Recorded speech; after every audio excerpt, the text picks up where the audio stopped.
বীরভূম জেলা তৃণমূলের কোর কমিটির বৈঠক বোলপুরে তৃণমূলের দলীয় কার্যালয়। রাজ্যের মুখ্যমন্ত্রী মমতা বন্দ্যোপাধ্যায় বীরভূম জেলায় এসে তৃণমূল নেতা অনুব্রত মণ্ডলকে কোর কমিটির কনভেনার করেন। কনভেনার করার পরেই জরুরি ভিত্তিতে কোর কমিটির বৈঠক ডাকেন অনুব্রত মণ্ডল। সেই ভিত্তিতে কোর কমিটির বৈঠক অনুষ্ঠিত হল বোলপুরের তৃণমূলের দলীয় কার্যালয়। এই কোর কমিটির বৈঠকে উপস্থিত ছিলেন কোর কমিটির কনভেনার অনুব্রত মণ্ডল, বীরভূম জেলা পরিষদের সভাধিপতি কাজল শেখ, লাভপুরের বিধায়ক অভিজিৎ সিনহা, বিধানসভার ডেপুটি স্পিকার আশিস বন্দ্যোপাধ্যায়, সিউড়ির বিধায়ক বিকাশ রায়চৌধুরী সহ কোর কমিটির সকল সদস্যরা। এই কোর কমিটির বৈঠক থেকে সিদ্ধান্ত নেওয়া হয় যে আগামীকাল অর্থাৎ সোমবার বিকেল 4টের সময় জেলার প্রতিটি ব্লক এবং শহরে ধিক্কার মিছিল হবে তৃণমূলের তরফ থেকে। গতকাল সিউড়িতে বিজেপির পক্ষ থেকে মুখ্যমন্ত্রীর মুখে কালিমা লিপ্ত করা হয়। মুখ্যমন্ত্রীর অপমান তৃণমূল কংগ্রেস বরদাস্ত করবে না, এমনটাই জানানো হয় তৃণমূলের তরফ থেকে। এরই প্রতিবাদে আগামীকাল ধিক্কার মিছিল করবে তৃণমূল। দেখুন, পাড়ায় পাড়ায় সিদ্ধান্ত যেটা আছে, পাড়ায় সমাধান, আমার পাড়ায় আমার সমাধান, সেইটা নিয়ে আমরা আলোচনা করলাম এবং ভাষা দিবস সেটা নিয়ে আলোচনা হয়েছে এবং কালকে একটা 4টের সময় গোটা বীরভূম জেলা ব্লক এবং টাউন মিলিয়ে একটা ধিক্কার মিছিল আছে 4টের সময়। মমতা ব্যানার্জির মুখে কালি দেবে। আমরা কোনদিন এতদিন দল করছি, কোনদিন ভাবি নাই যে আমরা তো আগেও দল করেছি, জ্যোতিবাবু বুদ্ধদেব ভট্টাচার্যের মুখে কালি দেবো কোনদিন ভাবি নাই। তো আমাদের চিন্তা ভাবনাতেই আসে নাই,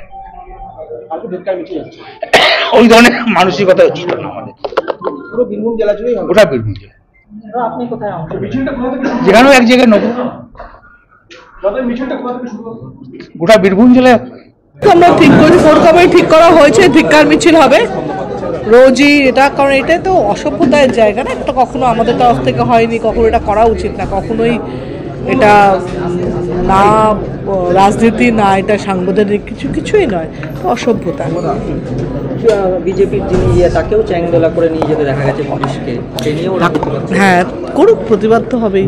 ওরা আরো বেশি হাইলাইট করছে, আমার প্যান্ট খুলে দিয়েছে বলে লাফাচ্ছিল দেখলাম। বিজেপি জেলা সভাপতিকে ছেড়ে দেওয়া হলো কেন? আমি জানি না কি হয়েছে, কাকে ছেড়ে দিয়েছে। পুলিশ ছেড়ে দিয়েছে। পুলিশের দায়িত্ব, পুলিশ কি করে, সেগুলো সব কিছুর উত্তর দিতে হলো খুব কঠিন। পুলিশ কেন ওকে ধরলো, কেন ওকে ছাড়লো, ওই পশ্চিমবঙ্গের যে কোনো প্রান্তে যে কোনো ঘটনায় সবই যে উত্তর দিতে হয় অত সম্ভব নয় না ভাই। দিদি এসপির ভূমিকা নিয়ে কি বলবেন? পুলিশের ভূমিকা, এসপির ভূমিকা না, পুলিশ যেটা হচ্ছে পুলিশের দেখা উচিত, দেখা উচিত, তাদের দায়িত্ব আছে, তাদের দেখা উচিত। আলোচনা হলো, শুরু করবো। কি নিয়ে আলোচনা হলো? আজকে মূলত দলীয় বিষয়গুলো নিয়ে আলোচনা হয়েছে। আমাদের প্রথম যেটা, কালকে একটি ধিক্কার মিছিলের আয়োজন করা হচ্ছে। আপনারা সকলেই জানেন যে মাননীয় মুখ্যমন্ত্রী মমতা বন্দ্যোপাধ্যায়ের ছবির উপরে কালি লেপন করা হয়েছে। তারই প্রতিবাদে সমস্ত ব্লক এবং শহরে কালকে বিকেল 4টেই ধিক্কার মিছিল বের হবে। দ্বিতীয়ত, যে আপনারা জানেন যে মমতা বন্দ্যোপাধ্যায় এখানে এসেছিলেন এবং ভাষা আন্দোলনের বিষয়ে কথা বলে গেছে এবং সেই ভাষা আন্দোলন প্রতি শনিবার এবং রবিবার সংগঠিত করার জন্য সেই উদ্যোগটা গ্রহণ করা হয়েছে এবং প্রতি শনিবার এবং রবিবার কোনো না কোনো ব্লকে আপনার হয় হয় ধর্না কিংবা মিছিল, এই ধরনের একটা আয়োজন করা হয়েছে। প্রত্যেকটা ব্লককেই নির্দেশ দেওয়া হয়েছে। এটা কবে থেকে শুরু হচ্ছে?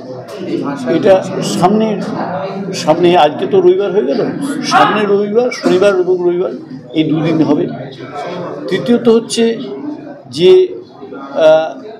ভাষা আন্দোলনের বিষয়ে বলা হয়েছে। আর একটা হচ্ছে আমাদের পাড়া আমাদের সমাধান, সেই বিষয়ে দলীয় নেতৃত্বকে সজাগ দৃষ্টি রাখতে বলা হয়েছে এবং সেই ব্যাপারে যা যা উদ্যোগ গ্রহণ করার সেটা করতে বলা হয়েছে। অর্থাৎ আমাদের পাড়া আমাদের সমাধান, এটাতে যাতে দলীয় কর্মীরাও অংশগ্রহণ করেন। অংশগ্রহণ করেন মানে এটা তো আপনারা জানেন যে মমতা বন্দ্যোপাধ্যায় কালকে যেটা আমরা দেখেছি সেটা হচ্ছে যে মমতা বন্দ্যোপাধ্যায় কোনো দল দেখে করেন না তো কিছু, স্বাভাবিকভাবেই আপনার কালকে সিপিএম বলুন, কংগ্রেস বলুন, বিজেপি বলুন, বিভিন্ন দলের বিভিন্ন সমর্থকরাও কালকে কিন্তু এই বিষয়ে অংশগ্রহণ করেছে। এটা গৌরবের, আমাদের অহংকারে। স্বাভাবিকভাবে আমরা মনে করি যে এই সমস্ত বিষয়গুলো নিয়েই আজকে জেলার মিটিংয়ে সিদ্ধান্তগুলো গ্রহণ করা হচ্ছে। ভোটার লিস্ট যে সংশোধনের নিয়ে কোনো আলোচনা, সেটা তো নিশ্চয়ই হয়েছে, আলোচনা হয়েছে। এবং ভোটার লিস্টের ব্যাপার নিয়ে যেটা আমাদের দলীয় পর্যায়ে যে কাজকর্ম, সেই কাজকর্মগুলো করবার জন্য আমাদের ব্লক সভাপতিদের, টাউন সভাপতিদের নির্দেশ দেওয়া হয়েছে। আজকে শিউরিতে যে ঘটনাটা ঘটেছে, নাক্কারজনক ঘটনা, সেই বিষয়টাকে নিয়ে কি এই সাংগঠনিক জেলা বললামই তো, প্রথমেই তো বললাম, জানানো হয়েছে? প্রথমেই তো বললাম একটু। দাদা বলছিলাম, বীরভূম জেলা পুলিশ সুপারের কাজে খুশি নন কোর কমিটির আহ্বায়ক, বিষয়টা কিভাবে আলোচনা হলো কোনো? না, বলছি দাদা, এ বিষয়ে নিয়ে বলা আজকে তো কোর কমিটি হলো, পরবর্তী কোর কমিটি কবে? কোর কমিটি হচ্ছে 18 তারিখ। পরবর্তী কোর কমিটি এবং জেলা কমিটি 18 তারিখ, 18 আগস্ট। মাসে হওয়ার কথা ছিল, সেই জায়গায় মানে মাসে 2-3বার হচ্ছে। মাসে 2বার হবে। এই আজকে একবার হয়ে গেল। মাসে 2বার করে, মাসে 2বার করেই নিয়ম আছে যে, এবং মাসে 2বার কোর কমিটি একবার।